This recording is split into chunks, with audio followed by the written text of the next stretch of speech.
Hi, welcome to this channel. In this video, I'm going to demonstrate how do we export to a CSV file.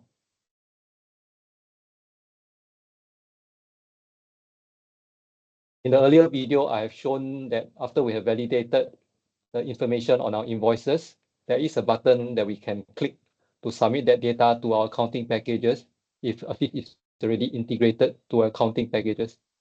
What happens when you don't have a accounting package that is supported by Versys? Let's demonstrate that. So for the moment, this is the current integration I have with the accounting software. So for the purpose of this demonstration, I'm going to disconnect that. Right. So now there is no connection between Versys as well as a accounting package. So if I go to my main document screen again, so let's take a look at this invoice. So same thing, the process is like that. We still go through our validation. So imagine that we have completed our validation. If there's everything is in order, we could save it. So in this case, let's say I want to export this particular invoice.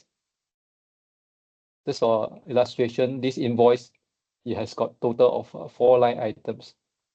So now I'm going to choose to export this document. I click on this. So there actually is 2 buttons that appears on top here. One is export general and export all. So let's try one of them.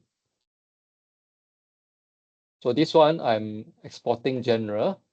So what happened is some clients do not need to have line items. So they just want a total figure. So this is the export general, whereby there is only one total value for this invoice. The net amount is 5756. So for the other category, sometimes you want to export with all line items, so you can use the other icon. So now when you open that CSV file, so in this example, you will see that all 4 line items are extracted. So you have the column net amount that is still showing the total amount of that particular invoice. But you, in addition to that, you also have this column that says amount. So this is a respective line item. So all 4 line items in this case will add up to 5756 before tax. So if you want to customize the various columns for your CSV file, that can be done as well. You just go to setting. You look under export configuration. So there is 3 types of document that you can configure for. You got invoice, receipt, and claim. So in this example, now I'm at the invoice segment.